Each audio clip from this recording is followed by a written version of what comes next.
Namaskar. I am Dr. Sapunti, brings you the viewpoint. Is Vladimir Putin finally ready to sign a peace deal? Is the Russia-Ukraine war nearing its end?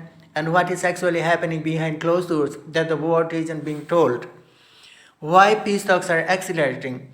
In the last few weeks, something surprising has happened. Global diplomacy has shifted gears. The United States, Europe, and several neutral nations have intensified efforts to pull Russia and Ukraine to the negotiating table. Why? Because the war has become too costly for both sides. Putin made a blatant declaration: a peace deal is possible if Ukraine withdraws from certain territories. Yes, the same disputed regions that started this war. This is the Russia's biggest non-negotiable demand, and this demand is what is blocking the peace agreement. The United States recently put forward a confidential 28-point peace plan. The key elements include immediate ceasefire, security guarantees, a restructured Russia-Ukraine border framework, negotiation over occupied territories. If accepted, this would reshape the geopolitical map of Europe.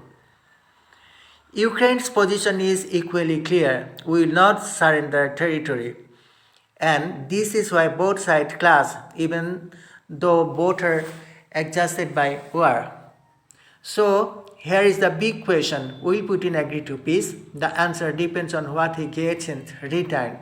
If Russia gets recognition of control over certain regions, written security guarantees, limits on future Ukrainian military expansion, then yes, Putin might sign a peace deal. But if the West and Ukraine refuse to concede territory, the war continues. The next 30 days could decide the future of the war. Why? The United States and Europe are increasing pressure. Russia is cautiously open to negotiations. Ukraine calls recent talks difficult but productive. This could lead to the first major ceasefire of 2025. History shows war don't end when one side wins. They end when both sides reach a point where continuing the war costs more than ending it. And right now, Russia and Ukraine are dangerously close to that point. So, there may be a hope that the war may end. So, what do you think? Will this war end by this end of 2025? Let's hope. And that's all for now. Thank you.